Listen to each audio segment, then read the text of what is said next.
हो सकता है मुझसे कहीं ना कोई कमी रह गई हो, तो उसके लिए मैं पहले से सॉरी बोलता हूँ, बट मैं इसको डिच ही बोलूंगा, धोखा ही हुआ। बट स्टिल नो रिग्रेट्स, मतलब मुझे इस चीज का कोई रिग्रेट नहीं है। फिर एक पॉइंट आया जब उन्होंने बोल दिया कि अब हमारे पास नेक्स्ट मंथ की सैलरी देने का भी ऑप्शन नहीं है।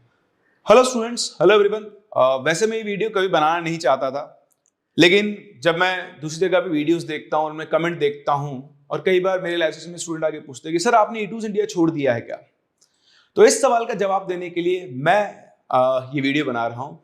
यस, मैंने E2 इंडिया छोड़ दिया है। अब सवाल आता है क्यों छोड़ दिया है। E2 इंडिया अब रहा ही नहीं है। आपको अगर पता नहीं है, शायद मैक्सिमम लोगों को पता है कि E2 इंडिया जो है वो PW में मर्ज हो गया है। तो क्या है कहानी E2 इंडिया और PW की मर्जिंग की, और क्यों मैं उस मर्जिंग का पार्ट नहीं हूं, आज ही मैं आपको बताने आया हूं।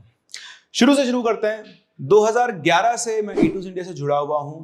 2011 से लेकर फेब 2011 से लेकर दिसंबर 2022 तक की ये कहानी है। मैं E2 इंडिया का एक पार्ट रहा हूं।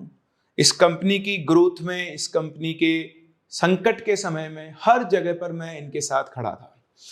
बहुत सालों पहले मैंने एक वादा किया था कि जब तक आप हो तब तक मैं यहां हूं, मैं यहां से हिलूंगा भी नहीं। और मैंने अपने सारे कमिटमेंट पूरे किए।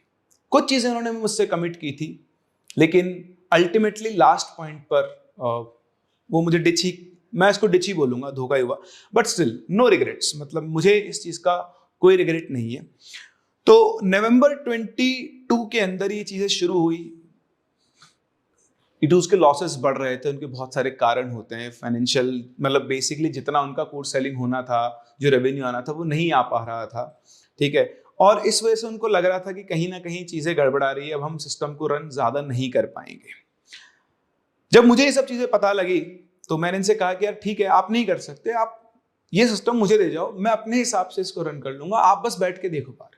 पर शायद इस चीज के लिए भी वो कन्विंस्ड नहीं थे। फिर एक पॉइंट आया जब उन्होंने बोल दिया कि अब हमारे पास नेक्स्ट मंथ की सैलरी देने का भी ऑप्शन नहीं है। मैंने कहा कोई बात नहीं, ठीक है, कहीं ना कहीं से कुछ ना कुछ करेंगे। अलग अलग लोगों से बात करना शुरू किया, तो यहीं पर इनकी बात हुई PW से, जो कि सिस्टम को अक्वायर करने को तैयार था। लेकिन ये सब हमें बाद में बताया गया जब सब कुछ ऑलमोस्ट हो गया था, सब कुछ हो गया था। मतलब किसी के कंसेंट के बिना, ना सिर्फ मैं, जितने भी टीचर थे, मुकीम सर हो गए, जेत सर हो गए, मनीष सर हो गए, NM सर हैं, आकांक्षा मैम है, सभी को पहले कुछ भी नहीं बताया गया। लास्ट में बताया गया कि यार हाँ, हम ऐसे मर्ज करने जा रहे हैं। तो मैं लगा चलो ठीक है, कोई नहीं, हम समझ सकते हैं कि एक पॉइंट बहुत सिंपल सा था कि भाई E2 जितने भी एम्प्लॉय हैं वो सब एज इट इज वहां पर पहुंच जाएंगे, जो कि एक्चुअली बाद में नहीं हुआ। ठीक है, और यही था कि ठीक है चलो कोई दिक्कत नहीं है। वो मिड सेशन था, ये था दिसंबर का टाइम।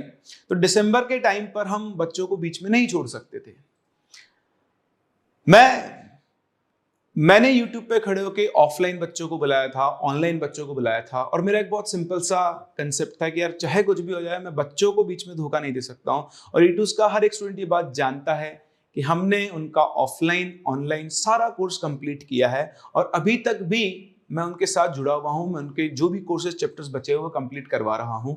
जो भी E2 स्टूडेंट्स इस वीडियो को देख रहे हो वो कमेंट सेक्शन में जरूर बताएं। अगर हो सकता है मुझसे कहीं ना कोई कमी रह गई हो, तो उसके लिए मैं पहले से सॉरी बोलता हूं। बट मैंने अपने पूरे एफर्ट डाले हैं ताकि आप लोगों का कहीं पर भी नुकसान ना हो।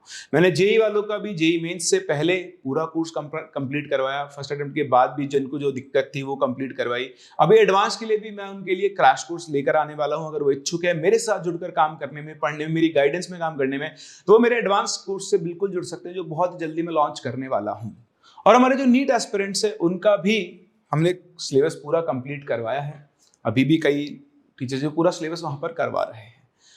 तो बेसिक सी बात यह है कि हम वहां गए, लेकिन हमारी उसमें, मतलब ठीक है हमारी बात हुई, क्योंकि हमें ये कहा गया था कि यार अगर आप लोग नहीं जाओगे, मुझसे बहुत साफ साफ कहा गया था, मैंने पहले ही मना कर दिया कि नहीं यार ठीक है, मर्जर नहीं करते, मैं अपने रास्ता खुद देख लूंगा। तो उन्होंने मुझसे कहा कि नहीं नहीं नहीं, अगर आप नहीं जाओगे ना तो ये जितने भी एम्प्लॉय है ये उनको भी नहीं लेंगे।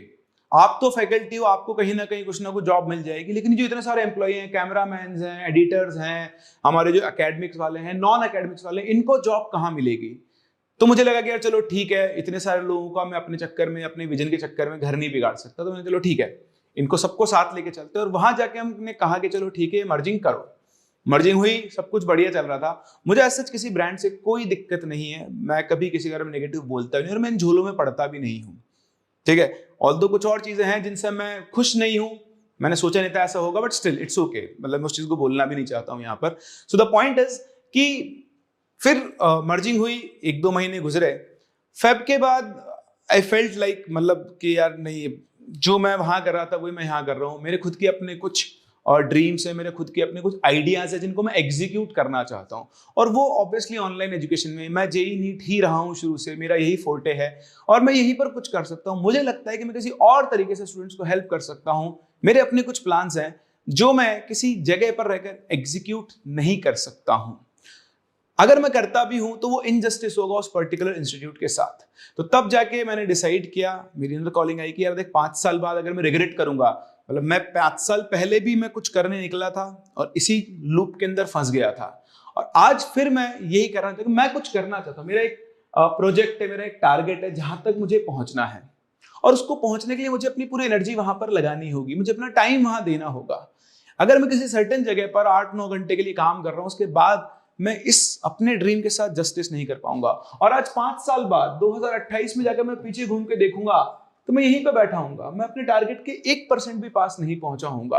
तो मैंने डिसाइड किया कि नहीं यार, अब लाइफ में अपना ड्रीम, अपना टारगेट ज्यादा इंपॉर्टेंट है, सो लेट्स मूव ऑन। और तब मैंने डिसाइड किया कि जो मर्जिंग हो गई, इट्स ओके, दोनों ब्रांड्स मर्ज हो गए, सब कुछ सेटल हो गया है, मैंने किसी भी चीज को डिस्टर्ब नहीं किया है, अब मैं आराम से यहां से बाहर निकल सकता हूं। तो मैंने बहुत तमीज से बात करके वहां से बाहर निकल गया। मुझे बाहर निकले हुए भी करीबन 1 महीने के ऊपर हो चुका है और मैंने कोई कंट्रोवर्सी, कोई वीडियो क्रिएट नहीं किया। मैं अपना काम बड़ा तमीज से कर रहा हूं। वो तो आपकी जो कमेंट्स में देखता हूं अलग अलग जगह पर, कुछ लोग नेगेटिव कमेंट भी बोलते हैं, तो उनके बस जवाब देने के लिए मैं ये वीडियो बना रहा हूं और ये सब बता रहा हूं। तो यहां से निकलने के बाद फिर मैंने अपने एवेन्यूज ढूंढना शुरू किए कि यार मैं कैसे काम करूं। मुझे कुछ काम, मेरा जो प्रोजेक्ट उसको करने के लिए मुझे कुछ टीम चाहिए, कुछ लोग भी चाहिए, कैसे मैं एसोसिएट करूं। तो मेरा डिस्कशन हुआ अलग अलग ब्रांड्स के साथ, फिर बीच में मैं एसोसिएट भी हुआ आईसैक के साथ। मुझे लगा था कि मैं बहुत अच्छा उनके साथ काम कर पाऊंगा, बट फिर जब मैंने थोड़े दिन काम किया तो आई थॉट कि नहीं यार, लॉन्ग टर्म में ना चल नहीं पाएगी चीजें। जो मैं करना चाहता हूँ, जो वो करना चाहिए, वो डिफरेंट है। तो कई बार होता है ना कि आप चलो ठीक है, आप एक उम्मीद के साथ जुड़ जाते हो, लेकिन 1 साल आपको 1 महीना, 2 महीना, 3 महीने, 4-5 महीने के बाद आपको ऐसा लगेगा यार मैं जो करना चाह रहा हूँ डायरेक्शन अलग है, ये डायरेक्शन अलग है। So that's why I decided कि नहीं यार, बाद में जाकर पार्टिंग हो, 10 चीजें हो, उनका भी नुकसान हो, मेरा भी नुकसान हो, इसलिए सिंपल है, पहले अपने रास्ते अलग कर लो। सो दैट्स व्हाई लोगों को ऐसा लगता है कि मैंने आईसैक ज्वाइन किया था, नहीं, वो एक कोलैबोरेशन था हमारा, हम दोनों मिलकर काम करने वाले थे। मी एज स्टडीलेस, जो मेरा अपना यूट्यूब चैनल है, एंड देन लेकिन कुछ चीजें ऐसी हुई, although I feel sorry for that, but मैंने कभी किसी का नुकसान नहीं किया, ना ही मेरे आने या जाने से उनका कोई नुकसान हुआ है। सेम थिंग अगर होता तो मैं ये सब नहीं करता। Then after now question arises कि मैंने बंसल क्लासेस क्यों ज्वाइन किया हुआ है, क्यों मैंने बंसल क्लास ज्वाइन किया। तो मैं आपको बहुत क्लियरली बताता हूँ कि बंसल क्लासेस मैंने एज ए फैकल्टी ज्वाइन नहीं किया है, ठीक है। वेयर एज पार्टनर चीजों को हम लोग ग्रो करना चाहते हैं, मेरा विजन उनका विजन मैच करता है, मैं उनके लिए कॉम्प्लीमेंट्री हूँ, वो मेरे लिए कॉम्प्लीमेंट्री, हम दोनों एक दूसरे के कॉम्प्लीमेंट्री पार्ट है और हैंड इन हैंड हम चलना चाहते हैं, इसलिए मैं वहां पे आया हूं। So let me tell you very clearly this thing, ठीक है। यहां कोई वो पैसे वाला चक्कर है ही नहीं, ठीक है, और मैं कैसे प्रूफ तो देने की जरूरत है नहीं, ना मैं दे सकता, देखो सिंपल सी बात है। द पॉइंट इज मैं अपना काम करना चाहता हूं, अपने तरीके से करना चाहता हूं, पूरी फ्रीडम के साथ करना चाहता हूं, और मैं खुद बंसल क्लासेस का स्टूडेंट रहा हुआ हूं। मेरा एक अलग वहां के लिए इमोशनल टच है।